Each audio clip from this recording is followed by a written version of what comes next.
Assalamu alaikum, barkamu da dawowa daga hutun takaitaccen lokaci. Lokacin watan labarin jaridu kenan muka kawo yanzu haka. Sai kuma idan mun duba a cikin labaran jaridunmu na yau ko kuwa jaridunmu na farko muna da labari da ke sama-sama a Daily Post kenan. In ka duba cikin Daily Post labari mai sama-sama na cewa Nana Oye delivers keynote address at the 11th Africa Conference on Sexual and Reproductive Health Rights in Rabat, Morocco. Sai kuma Lodina Foundation receives medical equipment from Advent International. Wato gidauniyar Lodina Mahama kenan. Matar tsohon shugaban kasa kenan ta samu wani gudunmawa na equipment kenan daga wannan kungiya na mai suna Advent International. Finance Ministry statement on anti-LGBTQ plus is a lobbying attempt to prevent bill becoming law, in ji Professor John Gachi kenan. Shi mai cewa wannan fira wannan magana da finance ministry ko ministrin kudi kenan, ma'aikatar kudi suka yi game da harkokin wannan lamarin luwaɗi, wani hanya ne da yake za su neme su hana wannan shi bail din ya zamo doka, in ji Professor John Gachi.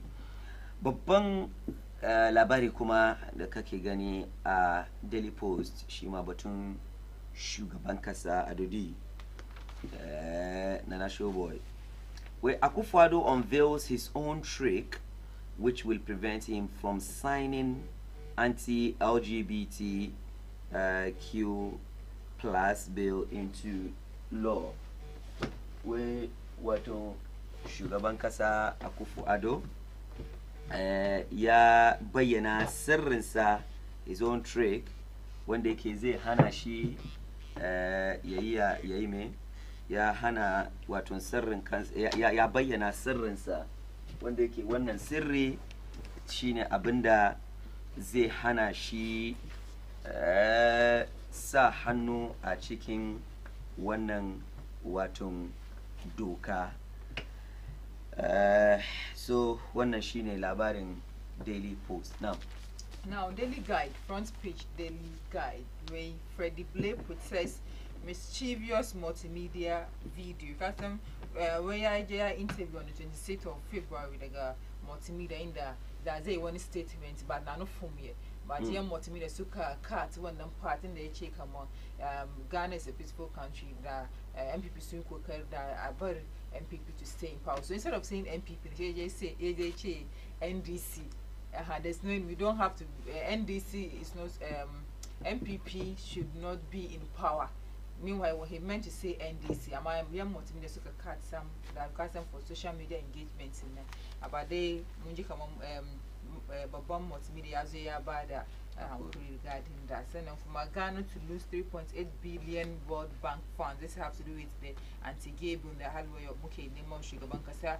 Yeah, sign. I might have Samu answers on that. But so this is on the front page of the Daily Guide. So on Daily Graphic, Kuma, where President speaks on LGBTQ plus bill, says institutions will determine human rights compliance. And then Gadambe Council launches educational fund.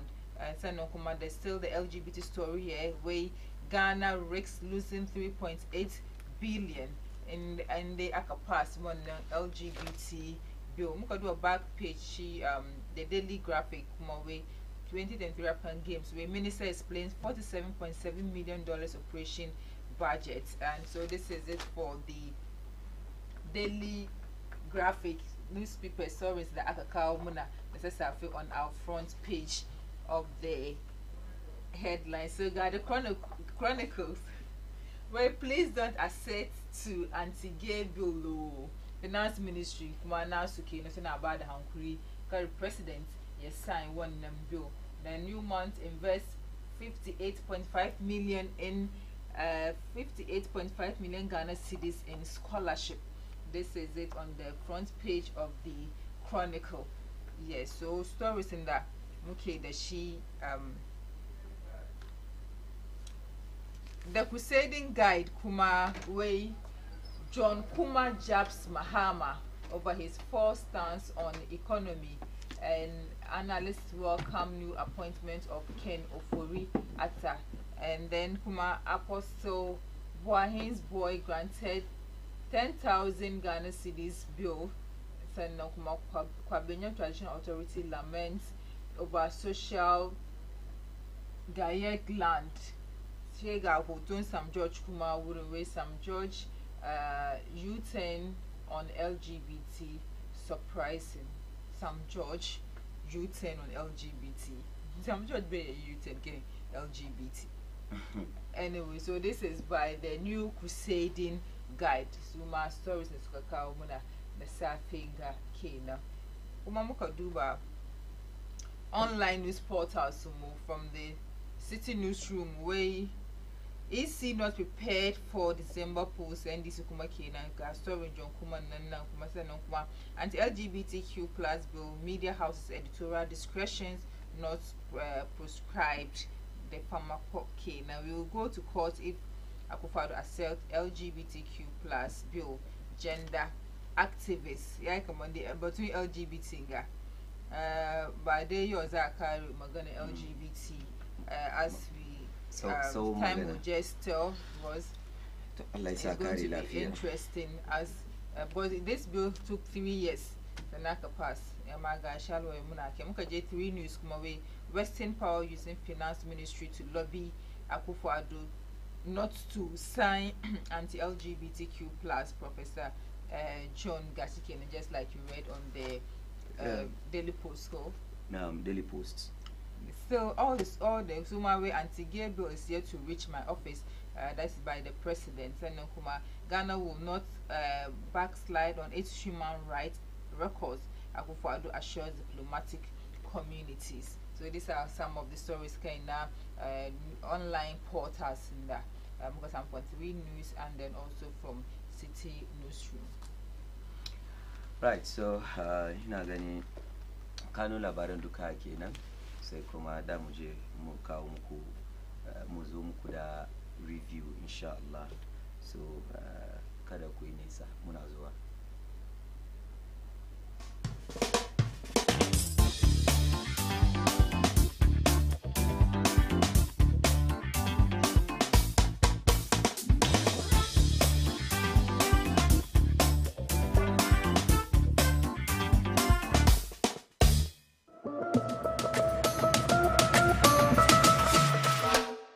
Get ready to trade and connect with the latest and exciting business innovation fair. Baina TV, in partnership with Zongo and Inner Cities Development, present Zongo Trade Connect 2024, the biggest pre-Ramadan fair, a 2-day exhibition activities, workshop with industry players, networking, fun activities, and many more.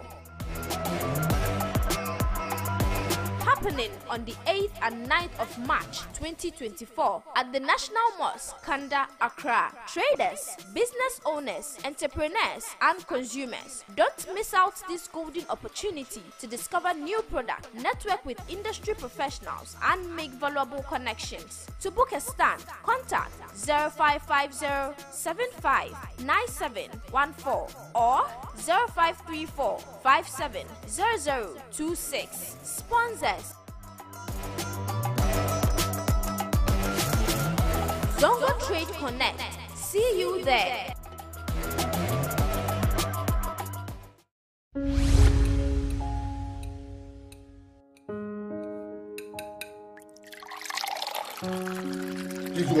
Kingani, please go to the table. Dagi ya kadani.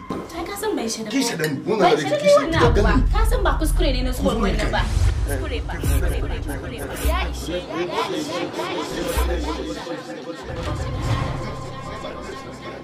A kowane lokaci aure ke zama shakatawa da zaman lafiya. Akan samun sabani da rashin fahimta da gaddama tsakanin ma'aurata. wasu lokaci tarbiyyar da yara yana ya zama matsalar aure. Ku kasance tare da mu akan shirin darasin aure a yayin da muke zurfafa bincike akan kalubale da ma'aurata ke fuskanta da yadda za magance su baki daya tun daga wahala har zuwa nasara. A wannan karo za mu kawo muku wani sabon salo akan shirin darasin aure kowace ranar Laraba karfe 4 da rana tare da ni Hajiya Munira Mahmud. Darasin aure headquarter duk lamuran aure duk baki ne. Even if it was the devil who should come and sit on top of us in Ghana, by virtue of certain procedures, certain practices, the devil cannot get away with doing whatever he wants. He would necessarily have to do what the people expect of him. Wani lokaci muka yarda da shi kamar yadda yake, wani lokaci muka yi tambaya kuma muna neman amsoshi masu ma'ana. A kokarinmu na ware gaskiya daga karya da farfaganda. A matsayinmu na 'yan kasa masu haƙƙi a cikin lamuran siyasa, mulki da tattalin arzikin kasa. Breaking the eight, we shall in 2024. Meanwhile, government borrowing continues to spiral out of control. Akan wannan shirin ma'auni muna bin amsoshi da mafita.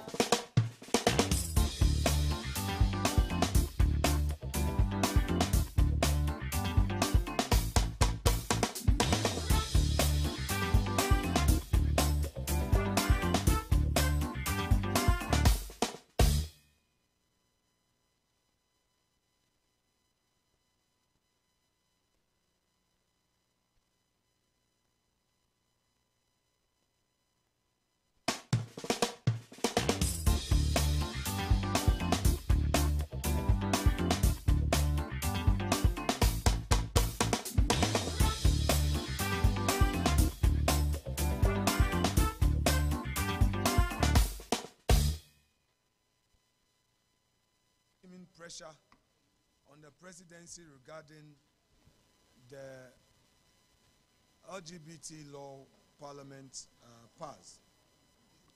Well, the process is that when the bill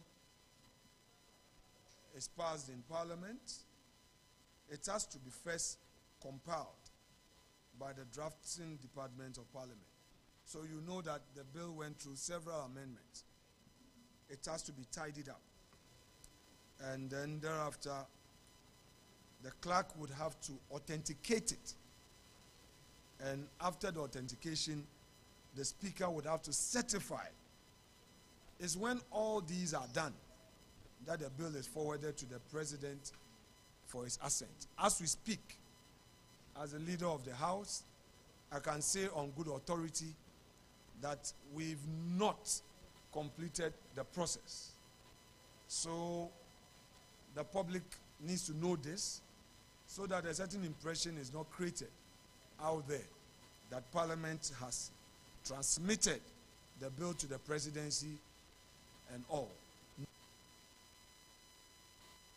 Barkanmu da dawowa masu kallon da kun duba wannan video a fannin markets kun gane kamar lokaci ya kai mu kawo muku da newspaper review segment tare da ni Khadija Kubra Kelani da Dauda Muhammad Kakali. Batun LGBT dai na trend sosai. Duka mu mun ji kuma mun gana bi da muke cikin after muka ji kamar an pass wannan bill LGBT har wayo muna neman shugaban kasa ya zo ya accept signature shi kan wannan bill but yanzu ga mun ji a fannin markets shugaban parliament nan kenan ya ce kamar bill nan dai an pass but bai kai wurin president ba president, but just like it's being speculated in the media space. It's a ya za yi da alamu. It's a dauda. Da ka shigo ga da muna son ka ba mu karin bayani on that because a lot of issues here pop up regarding LGBTQ. President, the issue. He's not signing the bill because there's some issues in court. Once the Supreme Court here by the verdicts in the big sign one them bills. Sannan kuma there are pressure groups in the Sukazo Suki Bashi, I don't know, but then they are forcing him to sign the bill. Finance Ministry come away can sign because there will be some repercussions. It's like in zoo, yeah. What stand is the president because the bill is yet to be presented to him. She can she actually come on until Supreme Court about the verdict. She is not signing the bill. The issue in the Supreme Court you are yet to know. But the moon at the video, and anyone in video come read Mumbai viewers Mukuma Suji. But in a nutshell, this is it. Look at most repercussions that from the bill Naka pass, Kaji, other the US embassy, their American embassy, you all heard what their stance on that, which means that a lot will happen. They will pass when the IMF Muslim car millions to come on. We shouldn't compromise with the human rights. But to prevent us from getting certain things that come out to Musam. Similarly, finance ministry are also crying, come on, lose 3.8 billion. Because of that, what stand should the president take as a country? Yeah, kisan issue na farko dai bari mu gaida masu sauraron mu inshallah. Kin san issue na is a bundle of issues. Amma ya kamata mu rarraba shi in ba ka nan ba. Mun ce za mu yi magana kai haka nan ba zai yi ba. Ga kuma ba za mu fahimci juna ba. So abin da ya kamata mu fara yi ne mu duba shi batun da afi makin sai afi makin sai na magana cewa kama idan aka pass bill saboda yana zuwa in pieces ga amendment ga inda aka yi gyara so ya kamata wannan mutane clerks of parliament su compile bills nan su put bills nan together sannan kuma su tantance wani amendment da aka yi a cire ciki wani gyara da aka yi kuma a sa bayan an zo da wannan amendment na an compile sannan kuma shugaban majalisa speaker shi kuma ya zo ya satisfy ya tantance kamar okay gaskiya bilin nan da mutane na suka pasin nan shi kenan bayan yayi wannan sannan a kai ma shugaban kasa so Afri Makins yayi kokari da ya bada wannan education nan but ba mu cewa kamar bilin nan bai kai ma president ba so citizens ba su da say su ce ma president su ya sign no muna mai kashidi ne ana mai magana ne kama ko kafin bilin nan ya kai gare shi muna da ra'ayi kama in bilin nan ya kai gare shi ya sign so ko bill ya kai ga president ko bai kai ga president ba citizens na suna da right su yi magana kama president in bilin nan ya zo wurin ka ya kamata ka sign so wurin Afri Makins kenan sannan mu zo da batun kuma president da ya yi batun constitutionality of the bill like kaman I sign after Supreme Court sun da shi to president bill bai kai wurin ka ba ya kasan kaman akwai unconstitutionality in the bill ya kasan kaman bill nan ya ci karo da constitution that means kai da kanka kana da wani manufa ne kana da wani niyya ne either za su sponsor wani different ne ya challenge the constitutionality of the bill daga Supreme Court in ya son a duba akwai wani weakness tiki sai a yi mai sai a kwash no president ya bar ma citizens wannan abin su yi kai kana president an pass bill so da ya ce kamar bill nan bai kai wuri na ba in ya kai wuri na mun san yanda za yi kin ga da ya yes but yanzu ya conclude kamar da kamar yes ya kamata akai Supreme Court su je su decide Miss Supreme Court za su decide ba ka karanta belin nan ba kudin ta Afri Makins belin nan bai kai wurin ka ba so ya kasan kamar akwai unconstitutional maganar shi president da yayi wai I'm aware that last week's bipartisan passage by Parliament of the Proper Human Sexual Rights and Ghanaian Family Values Bill on a private member's motion has raised considerable anxieties in certain quarters of the diplomatic communities and among some friends of Ghana that she may be turning her back on her hitherto enviable long-standing record on human rights observance and attachment to the rule of law. I want to assure you that no such black sliding will be contemplated or occasioned. I think it will serve little purpose to go at this stage into the details of the origin of this proposed law, which is yet to reach my desk.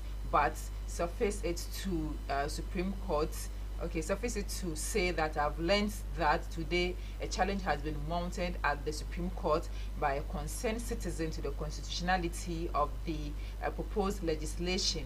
in the circumstance, it will be as well for all of us to hold our hands and await the decision of the court before any action is taken.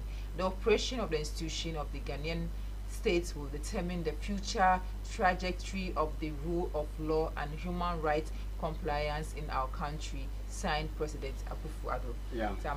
So with what he's saying, now, 2022, now, between Ilebiyeta, so the issue was in court, but President still went ahead to sign the bill. Now, contradiction. Yeah. So the only thing is, Tunda Supreme Court, Basuru Butama President Sunche Yejiraba. Yes. So pending the actions in now.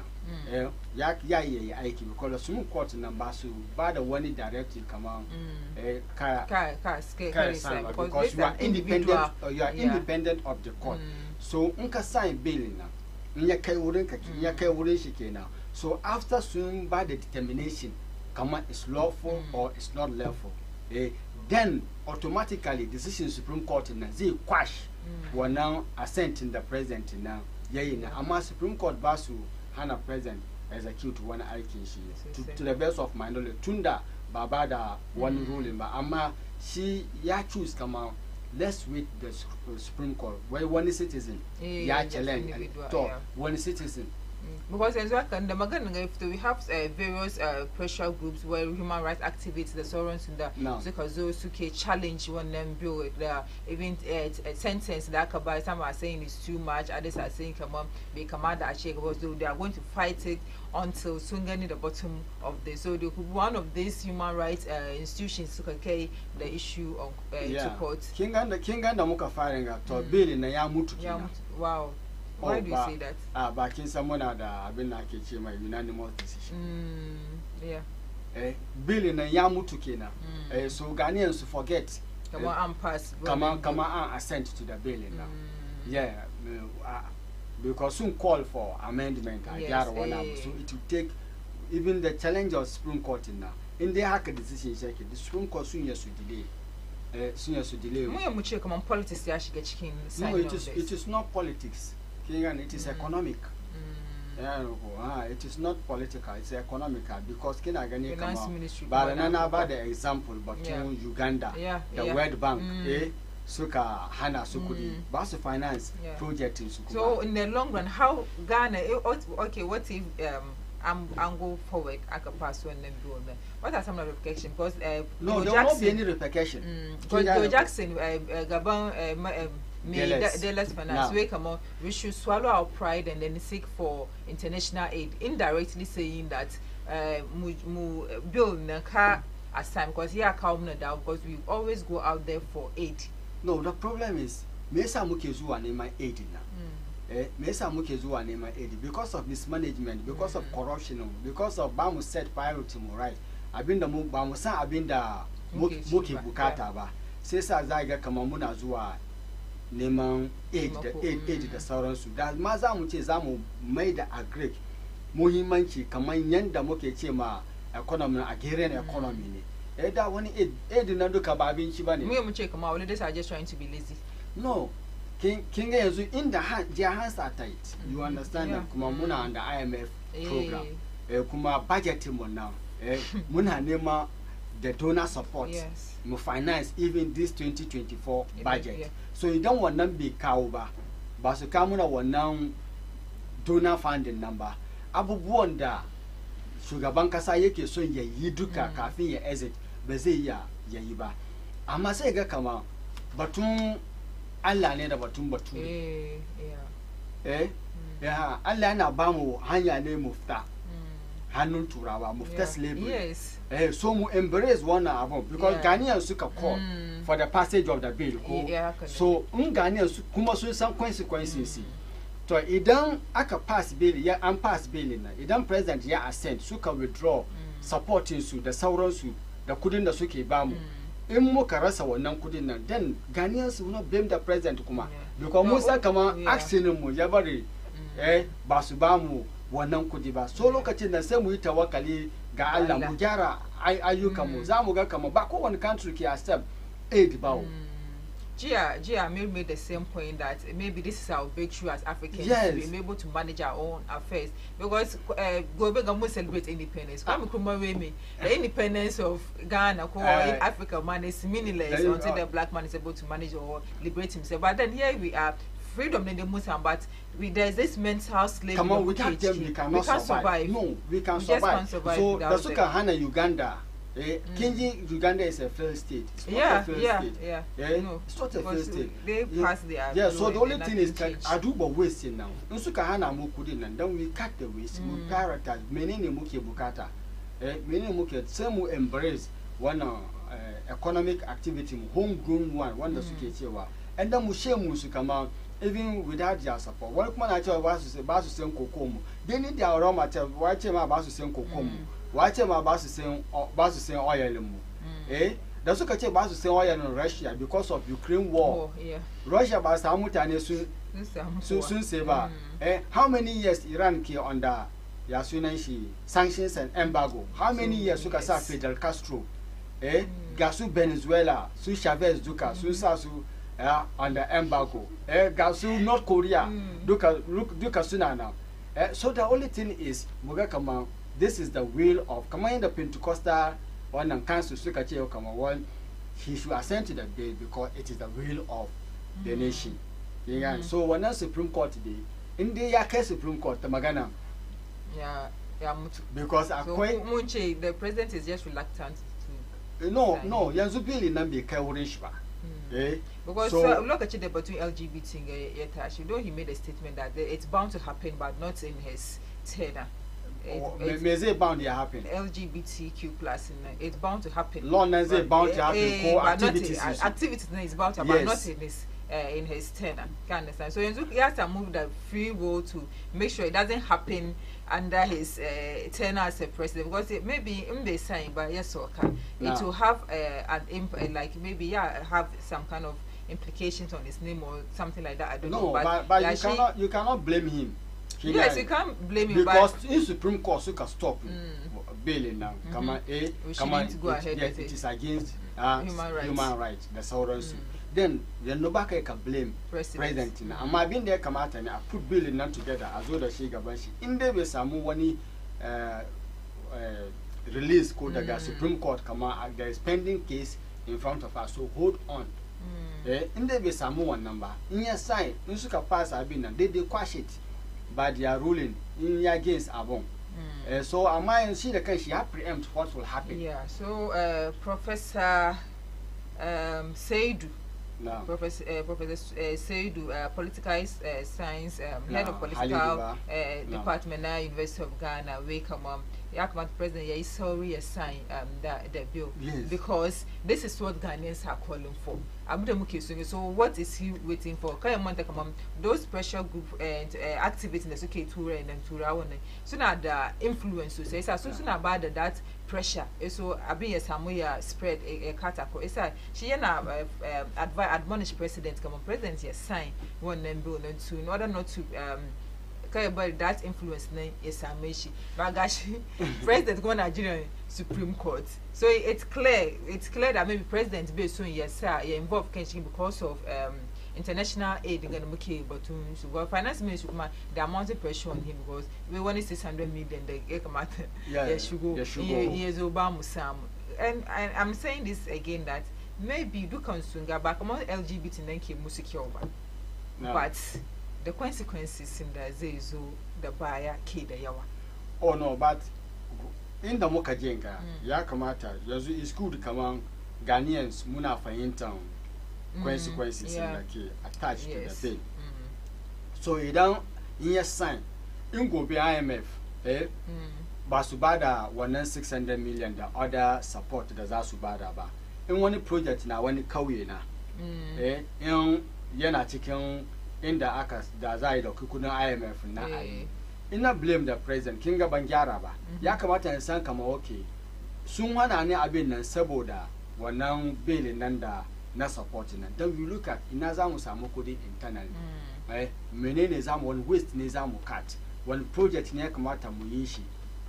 To Su Mahama da sauransu da su limamai da manyan mutane da suke kira su ma sun san consequences na and then the next president nan da zai zo na shi ya feel heat nan ma fiye da wannan president because shi yana da 4-year term ne kuma budgetary support nan ba zai zo ba so su ba su san consequences nan ba ne the other political parties ba su san consequences nan ba ne one yana da 10 months so 10 months kan nan kai zaka ji zafi wata 10 ka tafiyanka ya kai ma wata 10 kai zaka ji zafi wata 10 ka tafiyanka wanda zai zo ya ji zafi shekara 4 yana batun shi zai sign kai wata 10 ka ce baka sign sai Supreme Court sun wani abu so muna gani kaman abin nan da is international pressure yawanci sai ga kaman we have to even be sad kaman gobe ne da mu celebrate Independence Day and now Nigeria international people are still deciding for us so the 70 again, it's meaningless. No, the 70 is not there. It's not there. They are not solving. The economic sovereignty. It's not there. To amma wannan kuma halin mu ne. Wannan kuma halin mu ne over the years. Ba mu blame wannan. No. Blame one administration because it started way back. Yes, over the years. Abin da ya kamata mu yi strategic industry da ya kamata mu build. Industrialization. Me yasa ma lokacin da ba mu discover oil ba kwamin kuma yayi ta ba oil refinery because at that time in geophysics ya nuna kama once muna Mediterranean Sea I discover oil ko so sai yayi lokacin nan Nigeria sun samu oil amma ba refinery daga Port Harcourt da Warri da su Kaduna so the intention was that mu mun build refinery kafin mu discover oil almost about this suka discover they will come to us to refine and then we benefit from the byproduct and so on so Allah ya sa yanzu mun zo mun discover oil na amma still muna say finished product so halin mu ya bari yanzu IMF za su hana mu yin abin da yan kasa suke so regardless of economic consequences a duba in ya so mu bar su san kaman this time round day mu ma mun fi karfin su so no nation da zai ce zai develop ba tare da an sha wahala ba baka samu independent lokacin da za karbi independent turawa menene ba su yi ba wani threat ne ba su threat African nation ba duba Guinea for example Guinea Conakry for example around 1957-58 offices su air conditions bulbs da komai duka sun cire sun tafi da shi France suka hana su just to prevent them from gaining independence. So this is an independent struggle. Ya kamata mu struggle, mu gain the second independence of the country, especially at this time. Yes, Ghana man, boldly say Ghana man, gashi mu Nigerian tura also. Nene kuna do be bold. So we have to be bold. Yes, we regain the economic independence now. Ya zo da wahala, ya zo da consequences. Amma kuma idan mutum kace wai zaka yi ma bature nashi ka bar man na Allah. To sai Allah ya barka da bature. Kullum bature ya ta baka zafi. Because ka dauki ranka, ka dauki hankalinka duka ka ba bature kamar shi zai ya taimake ka arziki tekun da Allah ya bamu. Golin da Allah ya bamu da ba kasa tun daga faga har zuwa Axim kana kai shuki ba inda Ghana da inda zaka shuka abu ba zai ba wannan arziki da Allah ya bamu duka sai mu ce ba mu gani ba sai wanga 3 nawa billion 3.8 billion US dollar da zamu lose shine yasa zamu je muna yaki da Allah so so ya kamata su duba akwai economic consequences mu kowa ya sani amma kuma mu yi abin da citizens suke so ya so mu rally citizens now behind the government come on this is what you want I want to do it for you but the consequences mu duka ya kamata mu bega consequences mu understand this so masu kallo kuma ku shigo cikin da ra'ayin ku kai 0553683010 0553683010 inda ku ready as citizens mu face the consequences da zai zo na bayan in dai president ya sign wani amma from the look of things kuma kaman press shugaban kasar mu na Adodan Kwakufado yayi a bit reluctant towards signing the bill yanzu haka ina jiran Supreme Court sannan yayi ya shi ma ya sign bill yasa kuma ku ku shigo cikin da ra'ayin ku kan numbers 0553683010 0553683010 ko kuwa ku send muna WhatsApp messages kan the same numbers. Hello. Kamun muna da first caller. Assalamu alaikum. Wa alaikum salam. Na kwana ku yara na. Alhamdulillah. Allah ya taimake ku. Amin. Ya kuri batun nan nake son yi magana. To ajiya. Dan wannan da ke wurin nan yayi magana hankali Allah kiyaye ku duka. Amin. Allah ya taimake ku. Amin. Ya kuri saboda kudi da suke bidan ya shigo mana Allah ya yi komi ba mu aiku diya mu na aikuwa yanzu sha mu duba kudi mu karbi yara su bata wata rana sun aiku inda Allah bai da ya yi mace yayi namiji yanzu sha mu duba wai kudi na kuma suke karban na in dai sakani da kuma warbato politics NDC NPP a bari kudin nan motoci ko suke suna karbowa suna raba ba kansu duba lawan kansu duba gidajen su mu je mu karbi kudi wata yaran mu su yi wala ba bana ban boye maka zuwa ka ana yi su ana yi komai ina so su fadi ciwo wani samari ne ga ya taba tsire yace ji nake sani yanzu mu karbi kudi mu ba ta diya ci kudu mai Allah so na fito ba wala zai zo muna ba kudin mu ke ci ko su wata su parliament kana zo nan ga baba na baka cin wannan fe mun ka tai wala ta duba kai yanzu mu zo mu aifi diya su ba ta abinda Allah ya ce bai so zamanin annabawa da ba abinda Allah ya yi manyan gari duka ba su tunanin mu da ba su faɗi wannan magana saboda kudi zuwa musu bata mata da mazan da ke cikin wanga gwamnatin da zo duka ya kawo wanga duka ubangiji Allah ya sauke shi albarkacin kirma a dan Muhammad sallallahu alaihi saboda diya mu da jikokin mu ai wala aka wasu na wala sai mu zauna saboda ba na da mu da kudi ya na da kudi suna karbar da yau kuma wani guda gwada mu yara mata da yara kanana kai kuma ka tabbata ku da mu kwanin mata gwada ni kwanin ne da sun zamna mun wasu musu mai da musu su ka ababa da bada yau muna wahala saboda shi don da kasuwan ga abu duka Allah zai baka duniya kun ce na Allah kiya Allah sare ina ba shi Somalia fa aya ai mun gode to na say submission when she made wani question about kudin da ake kawo don muna samu because I know it goes into infrastructure so say when I did she get infrastructure but we all know these politicians at the end in the long run mafadan kansu suke just like Hajia is saying we got one message come away. Good morning to you. LGBTQ issues, gay and lesbianism and same-sex marriage should not be open for discussion within our Ghanaian society. We must hold steadfast to our Christian doctrine and traditional values to preserve the integrity of our culture and uphold the principles that define us as a nation. Any deviation from the principles would only serve to weaken the fabric of our society and jeopardize the future of our generation to come. Aaron Babaku, this is for Latabi Okoshi. Salaam alaikum. Wa alaikum assalam wa rahmatullahi wa barakatuh. Lafiya lau. Alhamdulillah, sanuka da kokari. Sanuka dai. To Allah ya taimaka insha Allah. Amin. Yan kurni problem nan ya. Kunin gafara ni da nake gani suna na Abdul Fattah wanda ka san shi dan tani ba sa. To. Ina kol daga masama. To. Muna jinka. Abin da ke cikin ni da nake gani bayin politics gaskiya don ni zuciya ne bayin politics saboda addini. Ba wai na sa addini too much ko na fi wani imani bane amma saboda addini ni zuciya ne bayin politics. Amma a yankun saboda Allah mutane mu musulmai mu yanzu kan mu zama a yusun mu. Ban buga suna wani party ba politics nake yin ba. Kan mu zama a yusu mu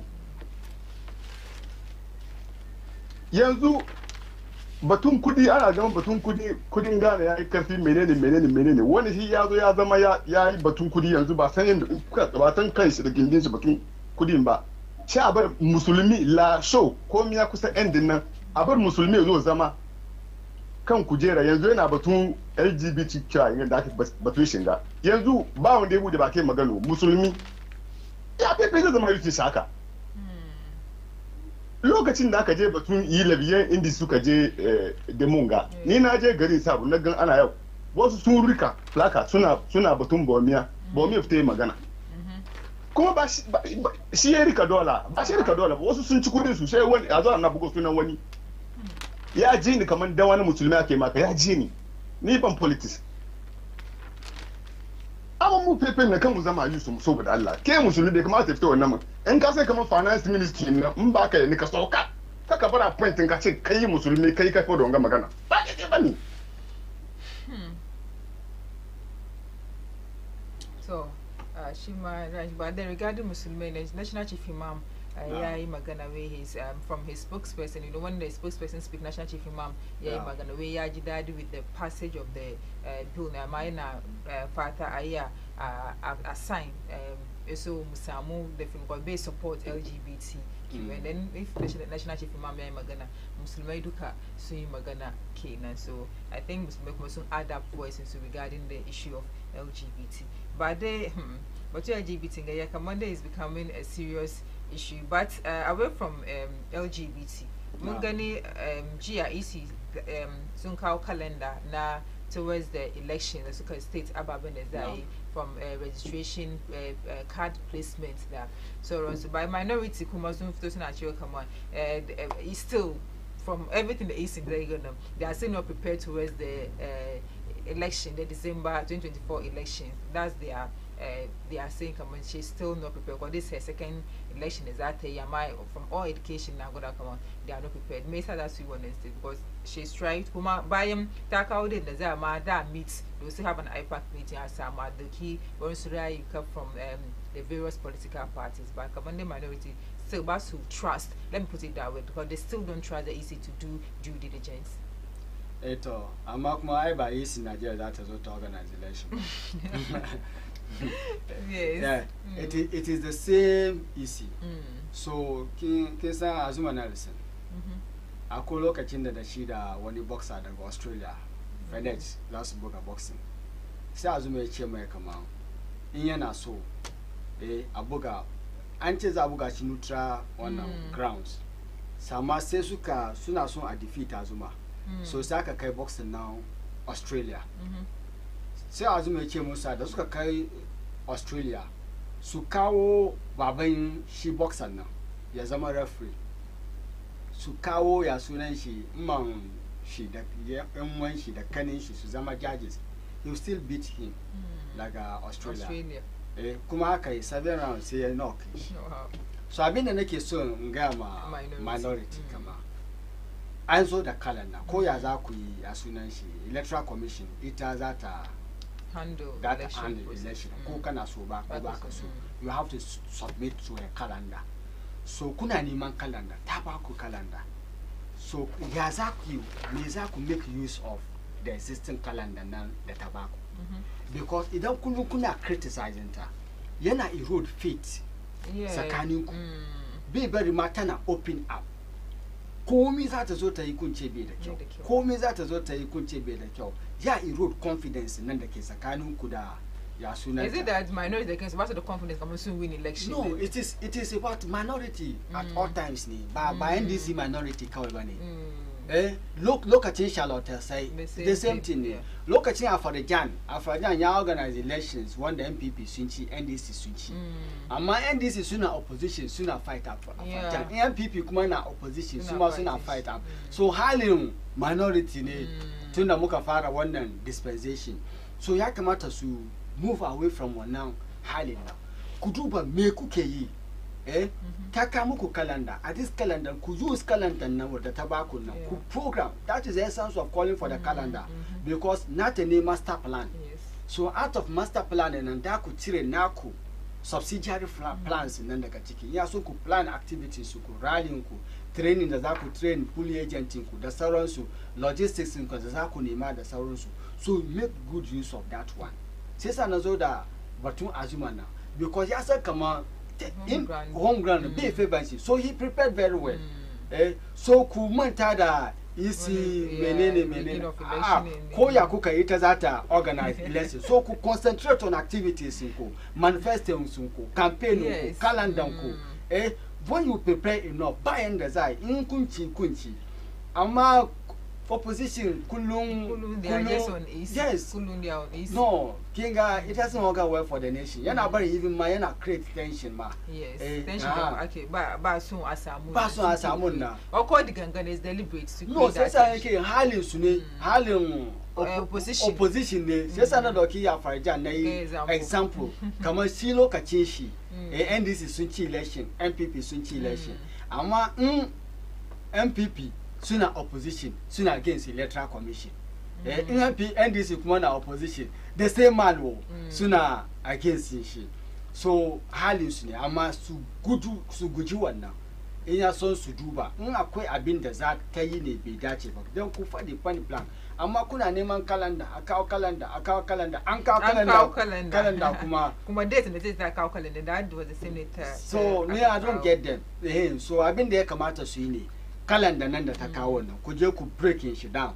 Ku cire text nan ciki ku mai da shi skeleton kuma ku fix programs ku kun zo da 24-hour economy wannan magana da suke use suke criticize is in that the same period na su yi magana kan policies su da ya fi musu alheri so su bar batun easy in kana in Ghana election in ka san Ghana election in kai aikin ka da kyau ya very difficult a ce wai za ma sata in dai har ka san abinda kake ya very difficult a ce even from the polling station level ya very difficult so su duba calendar nan ya so su bar wannan kullum suna criticize is yana erode confidence abin da yasa sometimes ma sai ga kamar electoral commission ita kuma ba ta trust NDC yes from all indications yeah so don abin da ta ga muku kunci ta ce tana boye muku wani abu ku kuke bare take boye muku you be open up ku engage in su in wani abu ne ba ku understand ba kuna da representative daga IPAC take it to IPAC in ya so a address abin nan wurin nan ku ci gaba da campaigning ku in ya so ku fortify grounds ku sai bar kun samu nasara sai ku samu nasara amma kana criticize easy har ka zo ka manta da abin da ya kamata kai ka criticize easy ga grounds to one message ya shigo wai salam by na TV please what is Bawumia doing if we say he's Muslim can't he contribute to this he should know that God didn't send him there for no reason I'm Gado from Kaswa so na Gado kuma kene regarding I'm sure the LGBT Bawumia tum I'm not speaking for Bawumia but yatum understand in the case he's the driver's mate and then meaning he's there he kuma ya ina shi godo gona zai president ma yace Nigeria citizen ne he's a citizen so that he should add his voice that's why the kid the need the kid duka moke magana that's why ga kama so back come president yace we shouldn't be spectators she the kind magana she's hunting when people are trying to become a citizen not spectators kana good from that anyway bari mu taka 300 billion ba karamin kudi ba atwabu gas now 500 million tamils yayi da shi okay so wanga kudi yayi atwabu yayi atwabu kama wurin 7 so ba karamin kudi bane so yana gani kama signature kan ga yayi kawo ma anyway that's on the lighter side mu yi batun education kada minority kuma still on minority come on kasan if a party is in a position as if they are saints come on it's they are clean positions to attack us now so way they want a pro they are demanding a pro from 68.5 million when that can spend can photocopying wasi Pasco. So when the minority in parliament is calling for an investigation into an alleged 68.5 million spent on photocopying past questions for WASI candidates in 2020 and 2021. The Ministry of Education alleged incurred a cost of 33.6 million in 2020 and over 34 million in 2021 for this purpose, both through single source procurement. So in an interview in the way he called for a comprehensive probe by the special prosecutor to address what the caucus consider a potential corrupt practice. Spending money for past questions to help in their education. Yeah, is a corrupt practice, because I know we all at some point then we depend on past questions. Sometimes the school no provide anka muku textbook move for example use Aquila past questions, questions and answers, and then parents move soon see, and then we fall on that. So why would the minority describe that as an act of corruption? Because in Kaduba free education muna de another year so only and spend couldn't that spend in 2017, you not spend that amount of money in 2020 or current, because it will double. So corruption in one context AK described as an act of corruption. No, Kinsan soon alleged an act of corruption. I alleged. Yeah. So let me quote him. Where we cannot countenance this, and this is fraud. If this is not corruption, what else would be corruption? Okay. A photocopy to cost 78 per paper, 59.10 per paper, totaling 68.5 million. What are we doing? And so we in the minority are taking strong exception to this, and we are saying that the special prosecutor must look into this. So one day Magadan guy said a shaman of parliament, and there's no big. No. She so quoting, she not quoting. No, since I quite been like it, my value for money. So by my minority, however, they need the key as citizens. We don't mock Gawani Abubuada be to fear the quas media men. Mokaga Abubua be the Yakamata Mimagana. So it then soon cite one element of corruption towards procurement process in there. You go on Akasi Mayara, that's past questions. 2020, 2021.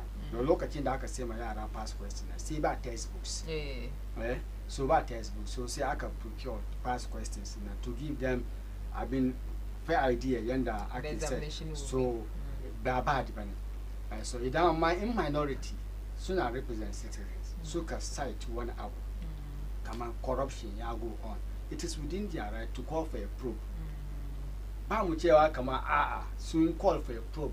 So past question yana da kyau no ko aka zo aka yi gini aka yi titi aka yi school in dai an ga kaman akwai element of corruption, there's no value for money a cikin abin da aka yi, then ya kamata a investigate. One, ya kamata a yi surcharge in an find me shi kaman ya yi almabzandar ya ci kudin mutane kuma ya serve as deterrent going into the future. Maybe processing nan bai ke correct ba amma abin da ya kamata yi ne bai kamata ni ban so ana magana haka because cast site element of corruption a cikin abu. Special prosecutor yana nan procedure na nan da ya kamata ka follow.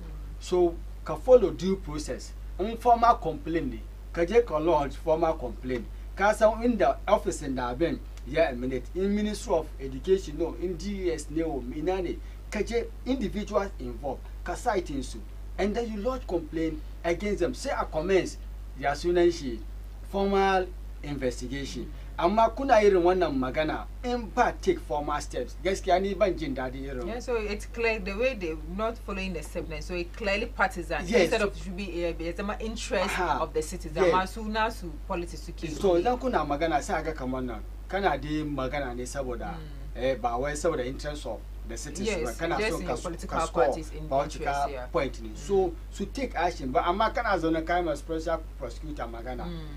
Since the president could follow Kacheche, she be investigate second hearsay. So you don't carry magana. At least my eye one magana.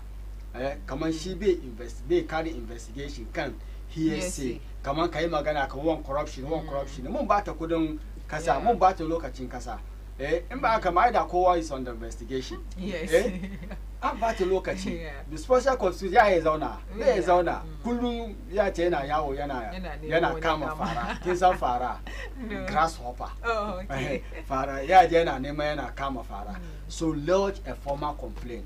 Kaman this is documenting da nake da shi ga abin da na site corruption. In ka lodge formal complaint na lokacin nan shi kuma ya commence formal investigation. To haka ake build on countries, haka ake build nations, haka ake build institutions. So sai sai ake ce manyan mutane suna zuwa suna magana cikin iska.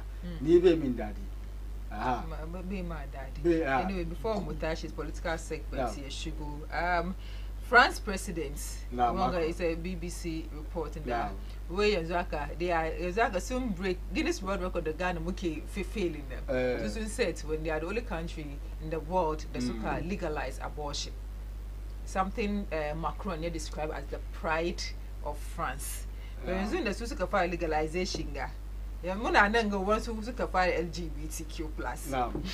Muna Nezia Shafi, what is the fire being so by you must legalize abortion is a human right, like it's a such in constitution. Come on, you can do an abortion, then back it's not criminal. You can walk into a hospital.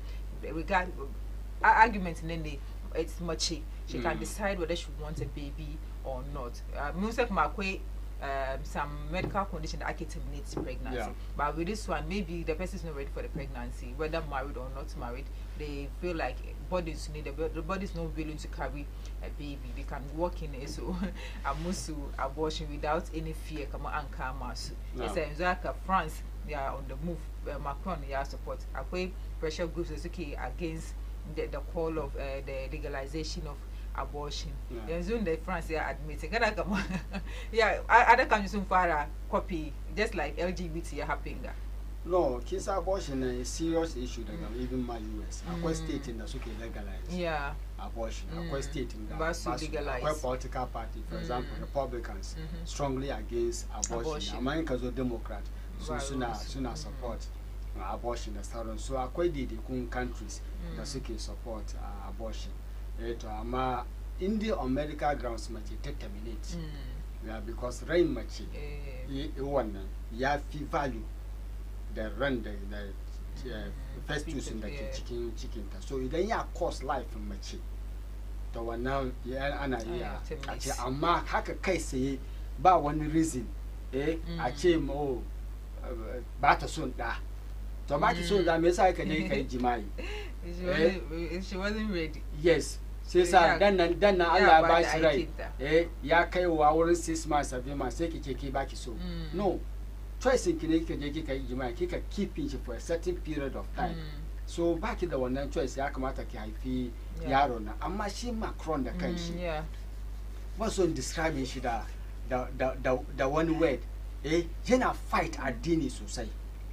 France countries need a suki fight hijab, suki fight every so why you check man she dani kingani ko amma Macron da kanshi bai da hali.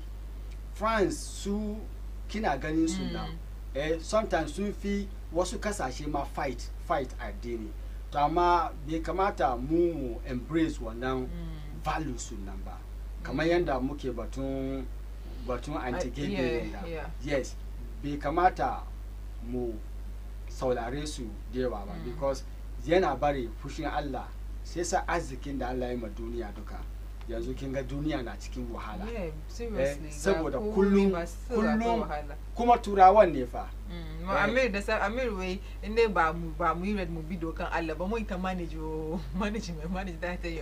that is it so shi mutum bai da iko ya take life once an hura ma abin nan rai cikin ciki after 120 days now 120 days an hura ma like so that means even on the Islamic point of view, before 128 days you can terminate. No, I'm not saying you can terminate based on health grounds. Okay. You can terminate it even after the 128 days. 20 days. Amma idan aka hura mai rai after 120 days.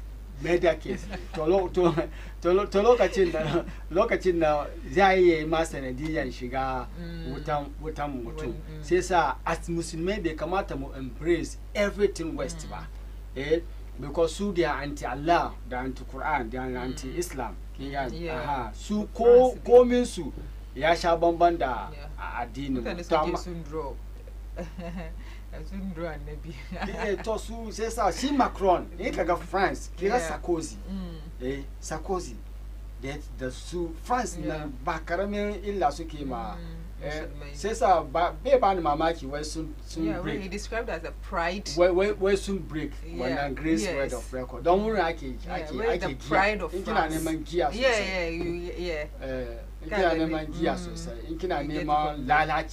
It's France. Says as we fight Adini.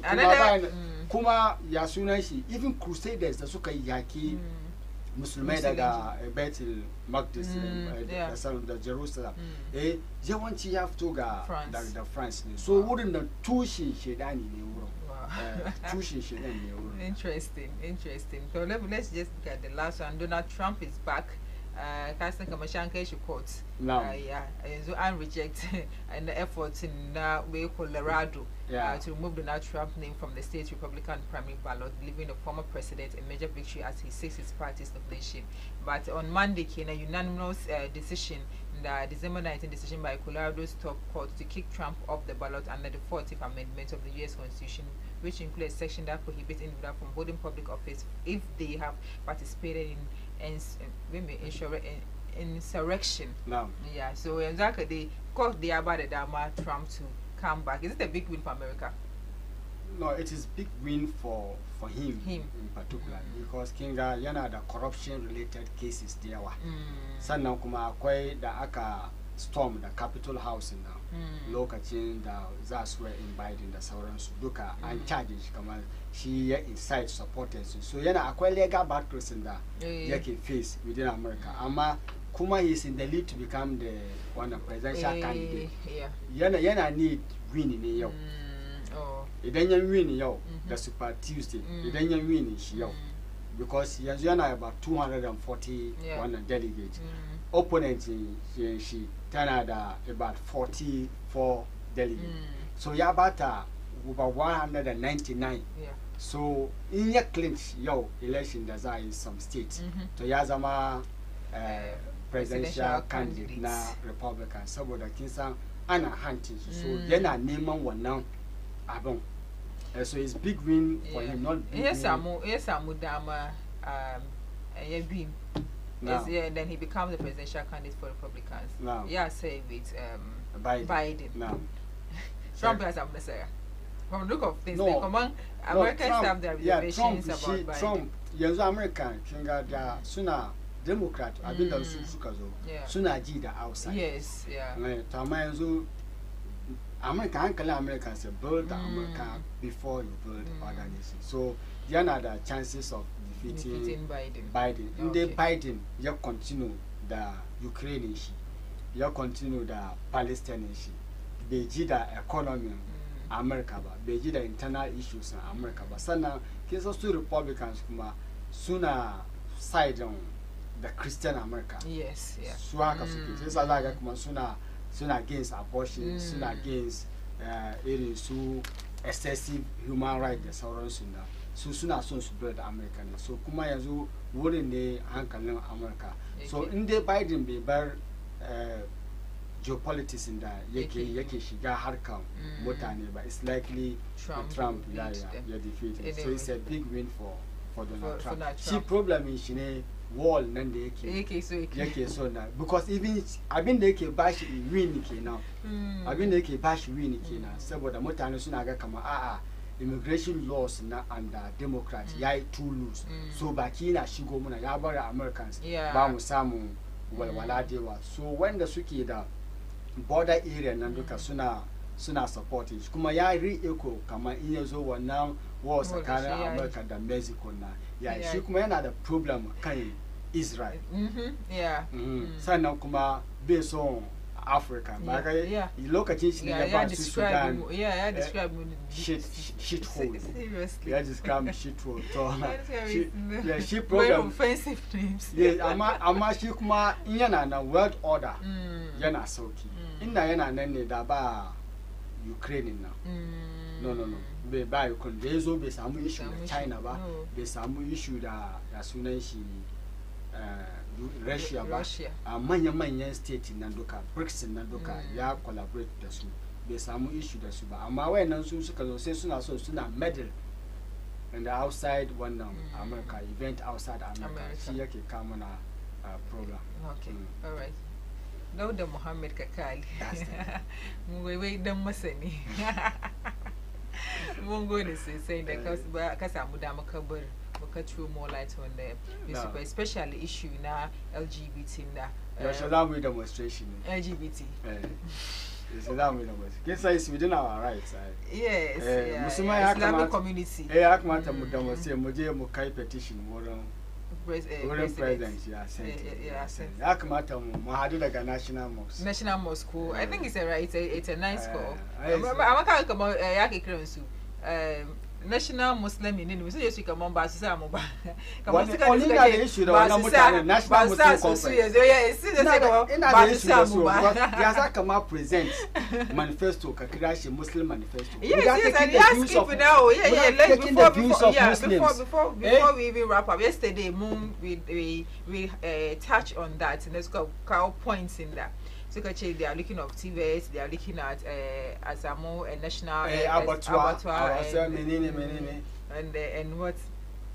Even they are not even using the Islamic media to educate. So Denzango Yasan Kunkai manifesto Kumba President Mahama the NDC. Amma Denzango Besa Abinda TV. Besa Abinda Yake Besa Abinda Zay demand from politicians. So the documenting now Kuna represent Muslim do. Amma when Sophia cook across the nation.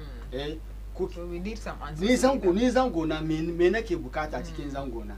Maybe in my church that I was yesterday I was telling America looking at education and some time ago we were even making fun of that you get Zongo universities, you invest in STEM. They actually mentioned that. I was like, oh, then this is a call in the right direction, looking at the education aspect. Shift idea more on. Processes leading to the formulation of the manifesto. Can you sooner call for memorandum? No. Can you sooner call for ideas to opinion? No. So you mean they start in that small so can set up committee. I don't know the processes. I don't know the processes. Okay, this is the aspiration of Ghanaians. So NDC kuzo could be, MPP kuzo could be. Zango na kunsa bin da nake bukata. Ni sarkin zango ne kunzo wurina. Yes, ni sarkin zango ne kunzo wurina. So Takrady Zongo.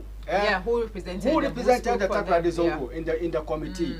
Who represented Yakmata even before the Vice President Zay formulate the manifesto. Bamagaya announced names the suggest to formulate manifesto. So the Yakamata must get okay. Takrady, ko Sekendi, ko Accra, got representatives issue. So what we want to do is yes, and then they call for a meeting, ko a fora. Muzomu discuss issues that face Takrady Zongo first. I'm saying Takrady Zongo because wouldn't neki Sarauta. Ni sarki ne. Wouldn't neki Sarauta. Sister. Yes, so sarki Zongo Takrady, who represented him? So you mean there's a question on the no, so Yakamata suggests sooner one abu says Gashi from Yakamata to involve Kowane. Yes, to involve Kowane. Accra, Bakra, and Ghana. Yes. Kingano, Bakra, and Ghana. And best brains are not in Accra alone. Acquire best brains in Accra. Because our best brain comes somewhere. So why represent one? When you follow Akaidaga, Kumashi, when you follow Akaidaga, why are you even political party MPP? Yanzusuke formulate Yasunashi. Manifestos, although Vice President Yazo Yakao Vision, Ama Antony Zongo, when it's all the cookies, so Kunada Zongo Party for Ghana, Ko Ghana Zongo Party, the cookie Saudi. ZPC. Some of the name of Sunane Kawe. Yes. Some of the name of so when I kill you mean manifestos it's not in the best interest of the people of Zongo. Yeah, but it is not collective. Collective, yeah. It's not a collective. Yes, it is not a collective. And just on our own form. One I could do by school, but Musa school. Musa one Muna Neman so some borrow manifesto ne Najisuna but system model seniors the vice president. Yeah, want to look at you. So Kumbashi manifesto now. So I hold on to that. So no. Hold on and present and carry shaking. Yes, I can they come out as manifesto na suka je suka ba ya sunan shi president mama kama abin da nake bukata. Meanwhile nan ba zo sun tambaye ni ba.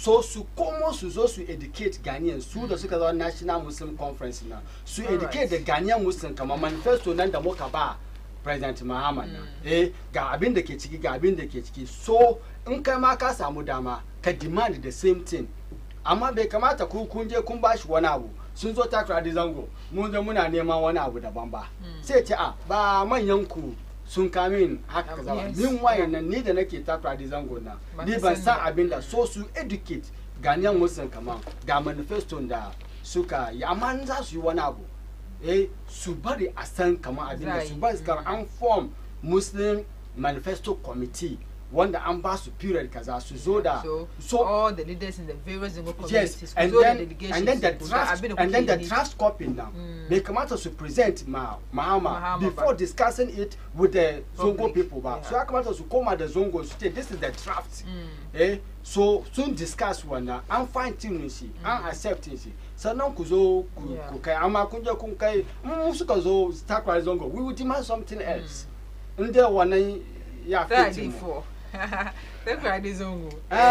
No, I'm spirit now. Spirit now, but do. I'm in Pada spirit no. Oh, but and so Ghana Muslim Conference, yes. So we will be waiting to hear from you, Samura and Kukuma, regarding when Abuka consider Sanankuka Jekuka present 14-point manifesto to the flag bearer of the National Democratic Congress. Inshallah, we'll be talking to some of their executives to know the strategies that Suka put in place. Did they think for all the Zongorians? Okay, so the Lord that Mungo is saying for this brief, you throwing more light on the 14-point manifesto. But I'm sure, inshallah, will throw more light on that. In as much as our Independence Day, we also need independence for Zongo. So on this note, the next time we Shane newspaper review segment. Up next will be sports and Nkuma political discussion with Amen Mokhtar.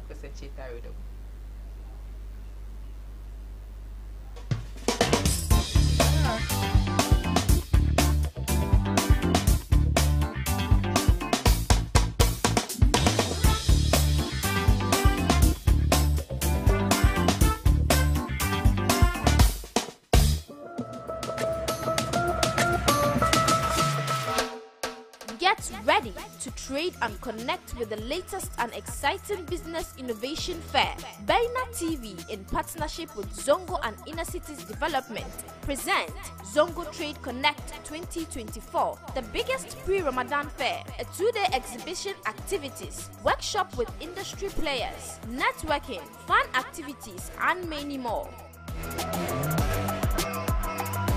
Happening on the 8th and 9th of March 2024 at the National Mosque, Kanda, Accra. Traders, business owners, entrepreneurs, and consumers, don't miss out this golden opportunity to discover new product, network with industry professionals, and make valuable connections. To book a stand, contact 0550-759714 or 0534-570026. Sponsors: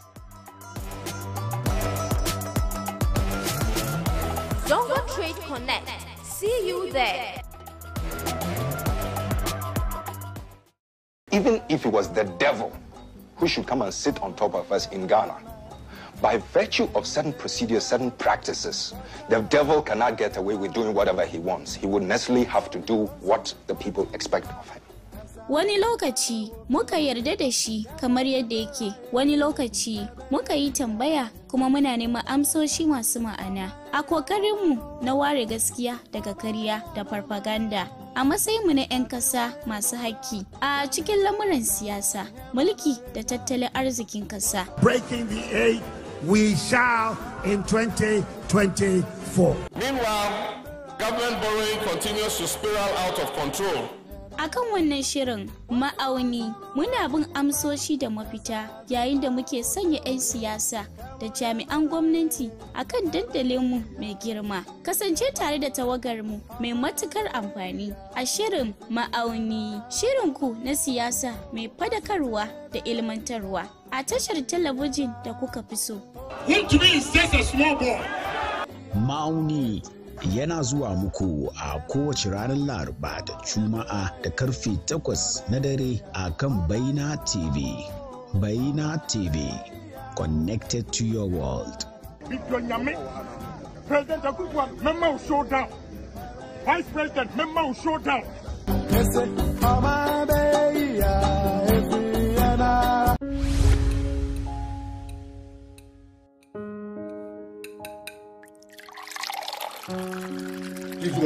Kingani, football what's the table. Lagi ki yakala ni. Sai ka san bai shada. Ki shada ni. Mun Bai ga shada ki ni wannan abu ba. shada. Ka san ba kuskure ne na su wannan ba. Kuskure ba. Ya ishe.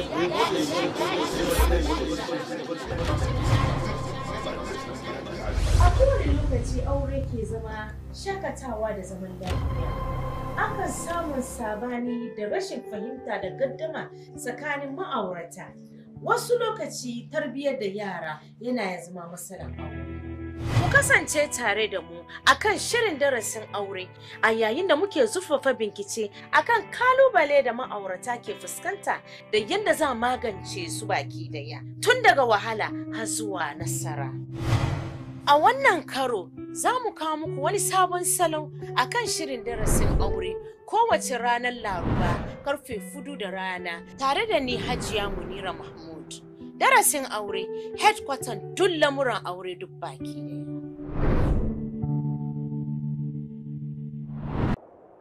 Allahu Akbar, Allahu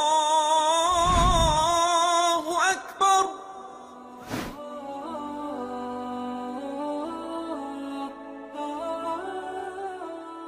The word Islam is an Arabic word which means to surrender.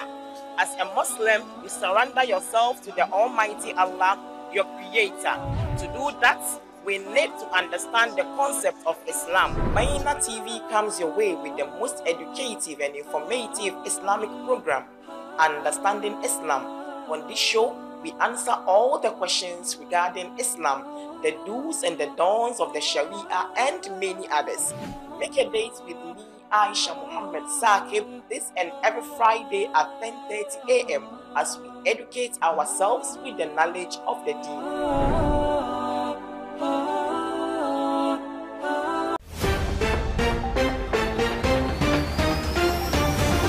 In an age where information is at our fingertips, distinguishing fact from fiction demands precision.